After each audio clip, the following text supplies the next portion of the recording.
Olá, meu querido irmão, minha querida irmã, nossos queridos amigos que nos acompanham e que têm participado conosco dessa semana tão especial. Estamos falando sobre os 10 dias de oração. É um projeto desenvolvido pela Igreja Adventista que visa o fortalecimento espiritual da fé, da confiança em Deus, do estudo de Sua palavra e da entrega da nossa vida. Por isso o tema central sempre dos 10 dias de oração é primeiro Deus. E o tema desse ano fala exatamente sobre o fim e como nós podemos nos preparar para este momento tão peculiar e tão importante em nossa vida. Bom, nós já estudamos sobre um futuro profetizado, vimos que as profecias de Deus elas já se cumpriram e elas têm se cumprido, e isso deve nos fazer confiar nas promessas de Deus de que Jesus vai voltar. Depois falamos sobre a fidelidade aprovada, que nós devemos superar as provações, os desafios da vida, as lutas e perseverarmos no caminho do Senhor. Falamos sobre a importância da Bíblia, a palavra soberana, como o nosso guia, o nosso norte, como sempre a régua de medida de um cristão.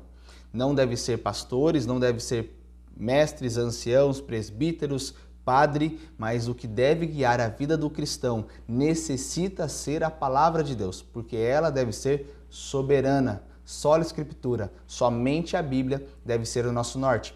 Outra ferramenta que nós vimos para estarmos preparados para o tempo do fim é a respeito da família. Quão precisamos fortalecer o nosso lar, pedindo para que a presença de Deus esteja em nossa casa. E vimos que os pais precisam se consagrar, os filhos precisam se consagrar, porque a missão ela é extremamente importante.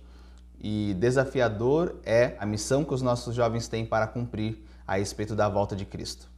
Nós vimos também ainda sobre a importância da verdade viva e vivermos na prática aquilo que a Bíblia nos orienta. A importância de nós confiarmos no Senhor em todo o tempo, a cada instante, a cada segundo de nossa vida.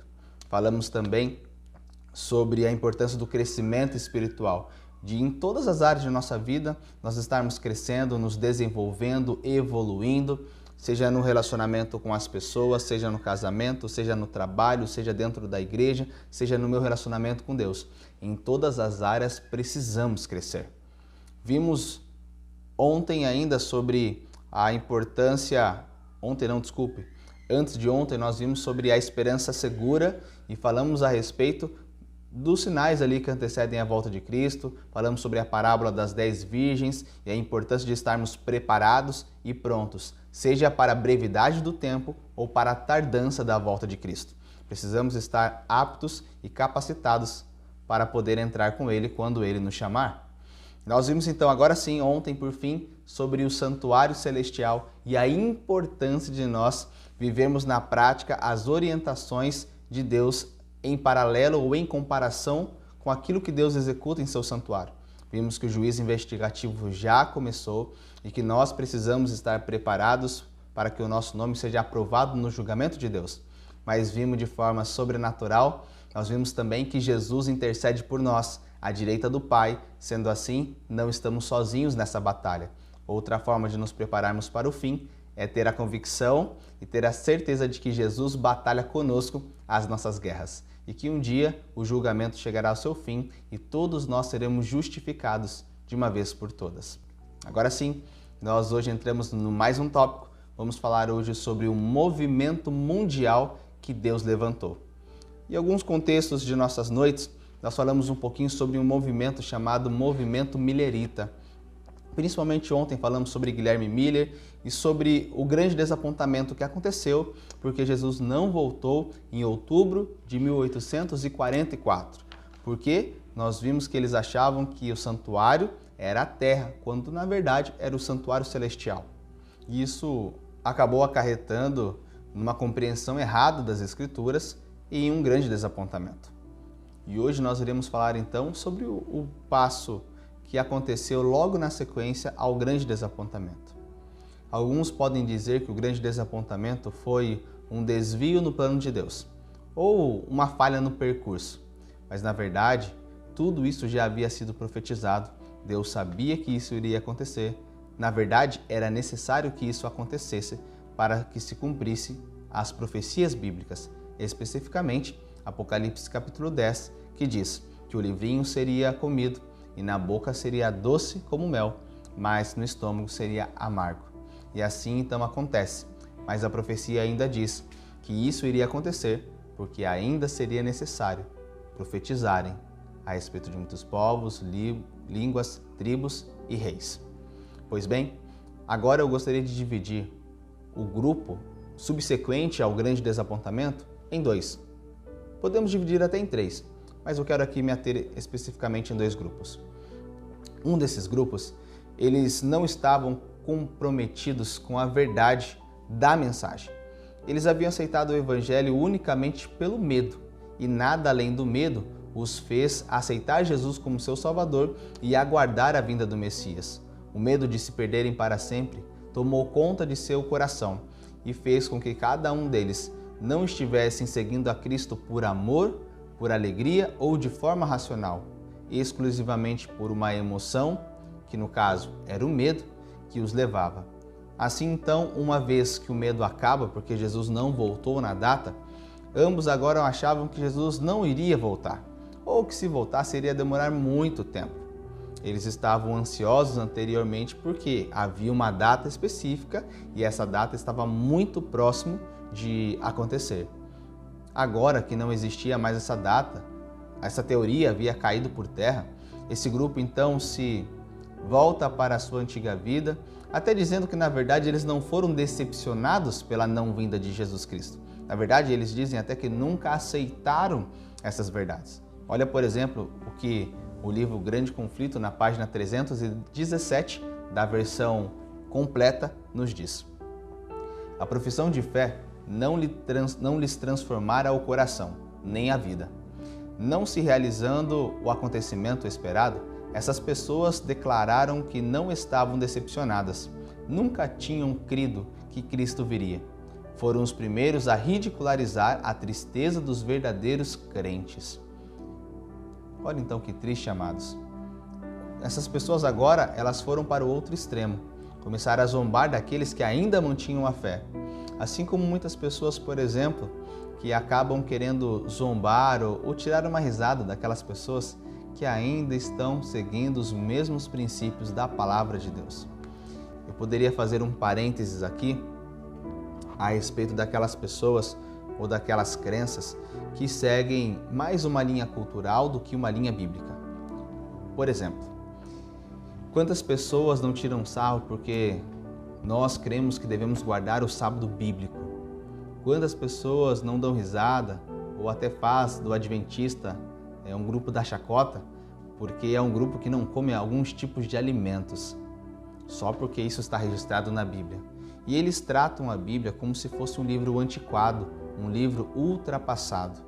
E agora então eles não vivem mais os princípios bíblicos e zombam daqueles que ainda hoje preferem seguir os ensinamentos da palavra do Senhor.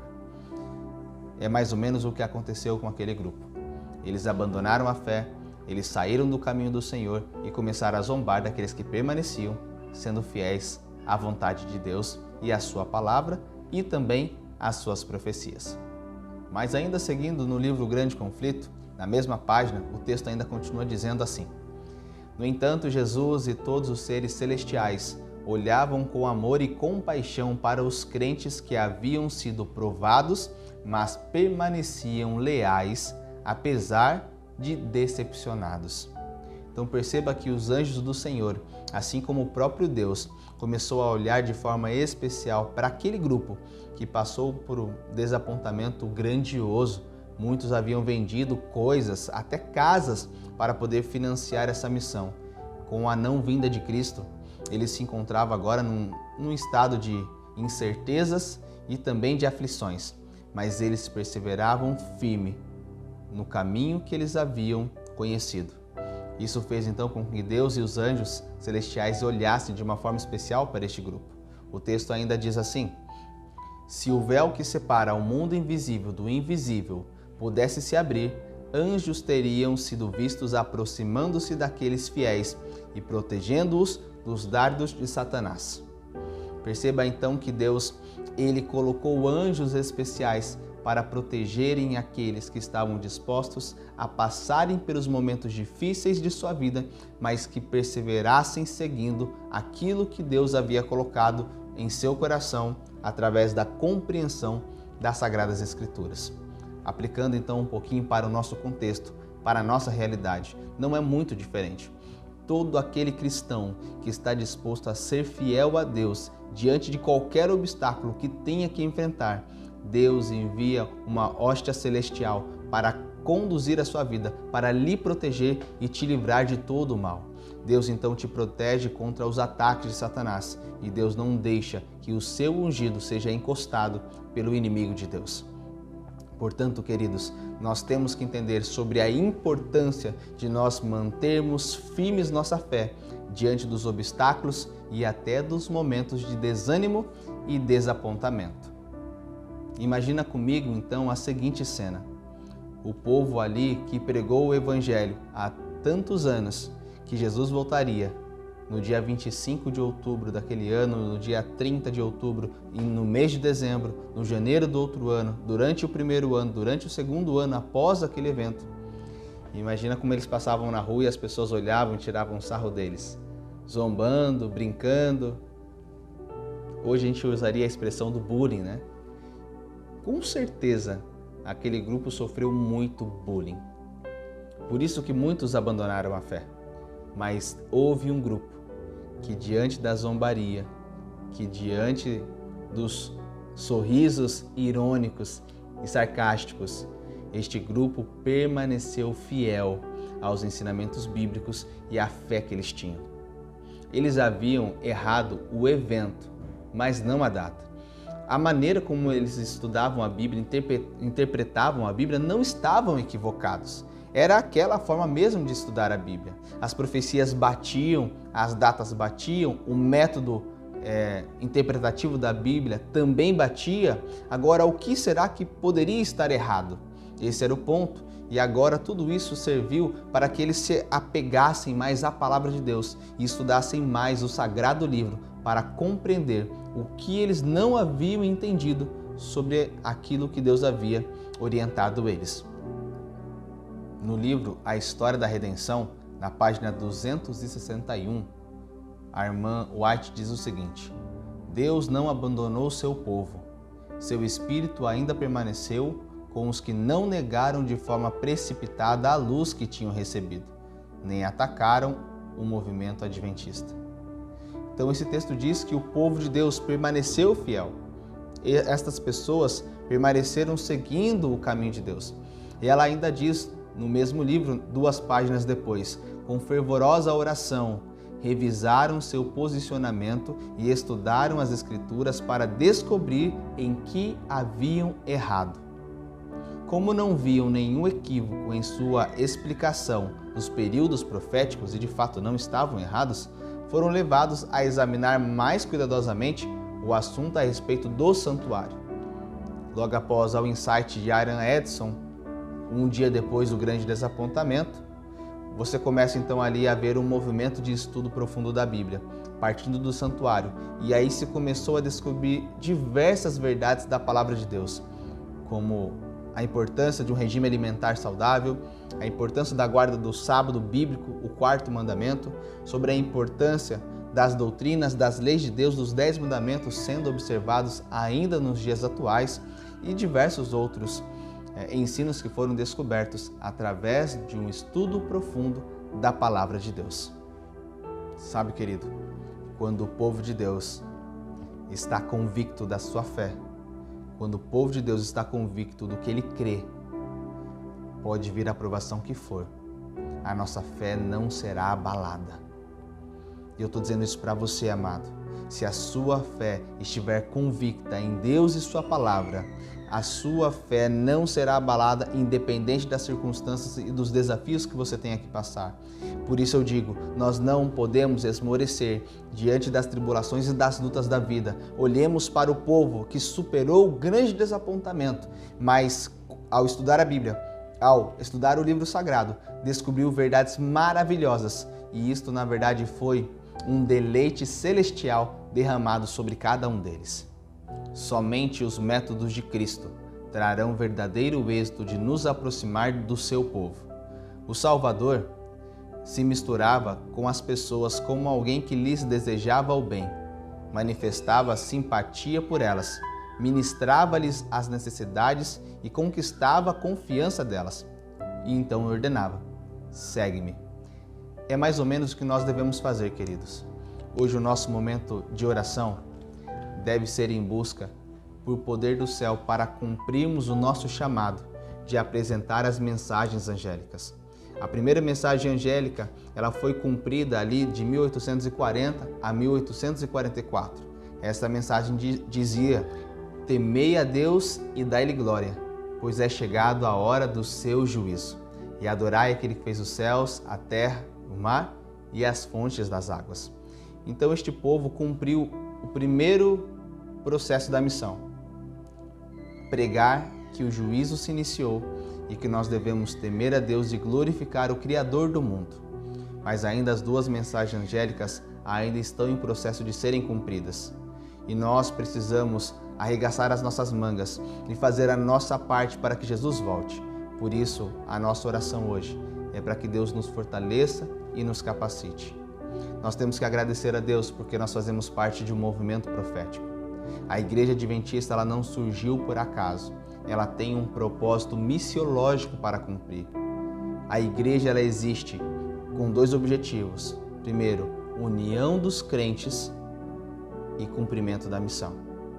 Nós precisamos nos fortalecer juntos na fé, mas também temos que sair para apresentar Cristo a outras pessoas. Por isso, o nosso desejo nesta noite tem que ser permanecer firme na fé que temos, na crença que acreditamos, para que diante dos desafios e dos desapontamentos da vida, nós demos um bom testemunho daquilo que nós temos dentro do nosso coração. Porque aquele que crê de verdade, este vai revelar nos momentos das provações. E aí nós voltamos lá para o segundo dia, fidelidade provada. É mais ou menos o que acontece aqui. A melhor maneira de nós pregarmos o Evangelho é termos a nossa fé tão forte na rocha, de que nenhuma tribulação ou tempestade poderá nos tirar do caminho daquilo que acreditamos. Porque a nossa fé, ela não é negociável. A nossa fé, ela não é adaptada à circunstância. A nossa fé, ela é na palavra de Deus e naquilo que Deus nos orienta. Apocalipse 10, o verso 11, como eu já havia dito anteriormente, ali o texto que revela para nós o grande desapontamento, que o livro foi engolido, doce na boca, amargo no estômago, mas o verso 11 diz que era necessário que ainda profetizes. E esta parte da profecia, Deus está falando de você. Deus está falando que eu e você precisamos profetizar para todas as nações, para o nosso vizinho, para a nossa família, para os nossos amigos, para as pessoas das nossas redes sociais, em todos os lugares. Nós precisamos anunciar a mensagem do Evangelho, que o juízo de Deus já se iniciou e que as pessoas precisam dar glória e temer a Deus, obedecendo aos seus mandamentos, sendo fiéis ao Senhor e saindo de Babilônia enquanto ainda é tempo, porque logo Deus derramará os seus flagelos sobre aqueles que não derem ouvidos ao chamado de Deus. E o nosso papel é apresentar esta verdade, a verdade da palavra de Deus para essas pessoas. Queridos, precisamos, enquanto ainda é tempo, fazer a nossa parte. E eu queria dar aqui um exemplo de um caso do nosso distrito. Tem um irmão de nossa igreja que estava dando estudo bíblico para um rapaz que já não estava muito bem de saúde.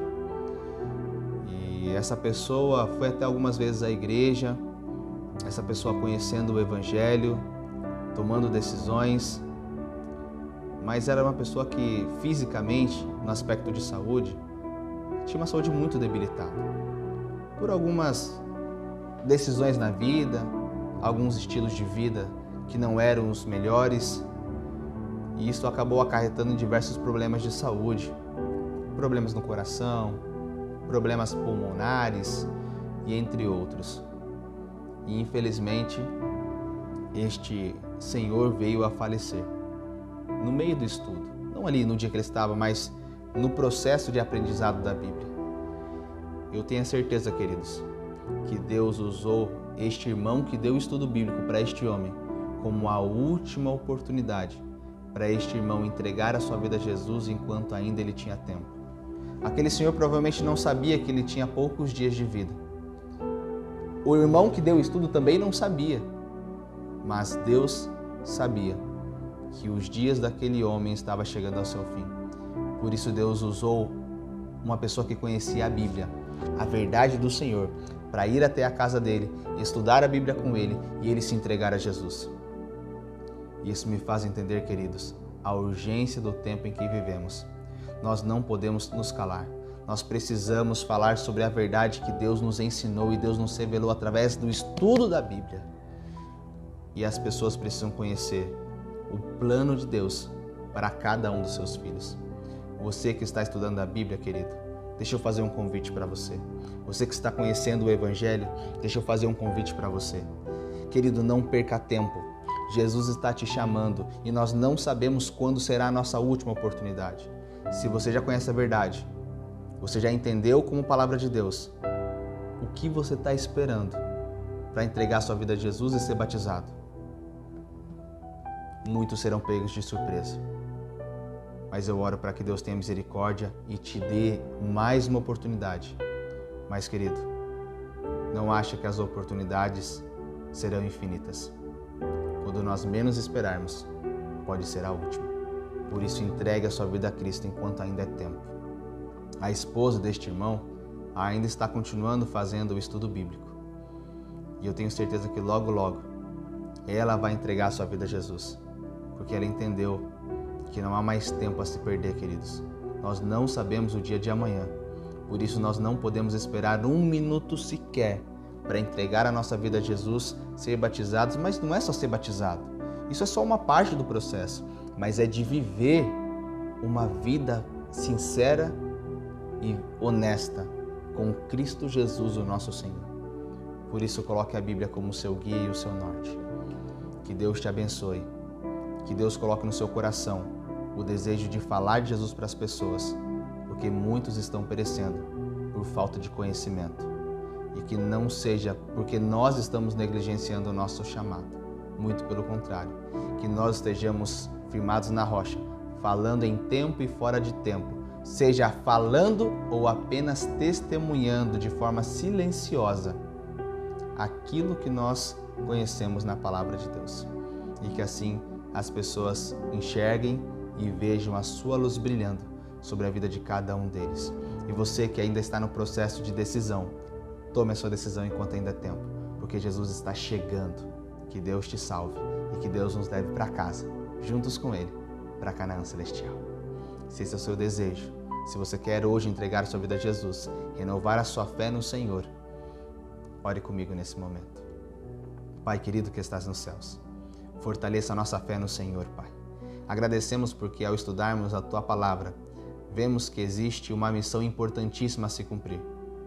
Mas nós vemos através do exemplo dos pioneiros da igreja, através da história do grande desapontamento, que os desapontamentos dentro da igreja, que os desapontamentos em nossa família, que os desapontamentos profissionais, eles não podem e não devem ser motivos para nós abandonarmos a fé que temos. Porque essa nossa fé, ela é na Bíblia. A Bíblia ela não falha. A Bíblia ela não nos decepciona. Então não tem porquê nós abandonarmos a fé, os teus caminhos e a crença no Senhor por coisas corriqueiras, problemas do dia a dia, mas que nós estejamos ligados à Tua Palavra, firme e forte, todos os dias de nossa vida. E que nós tenhamos, Senhor, esse desejo de apresentar esta verdade da Sua Palavra para as pessoas que estão à nossa volta. Que o Senhor acenda a Sua luz, Pai, em nossa vida, para que todos aqueles que se encontrarem conosco percebam e identifiquem o Deus da Bíblia através do nosso testemunho e exemplo. Que no trabalho de cada irmão que está aqui conosco neste momento, que o Teu Espírito Santo o use em seu trabalho. Que cada pessoa que está estudando, que faz faculdade, que ainda está na escola, no ensino médio, que o Senhor também acenda a Sua luz e os use para levar o Evangelho para as pessoas que estão no trabalho, na escola, na faculdade, enfim. Que cada um de nós sejamos guiados pelo Teu Espírito, Senhor, e que a Tua bênção repouse sobre nós. É o que nós te pedimos, em nome de Jesus. Amém. Que Deus te abençoe e que você aproveite o privilégio que você tem de conhecer a verdade da Bíblia, para primeiramente colocá-la em prática na sua vida e depois para levá-la para as pessoas que estão sedentas pela água viva.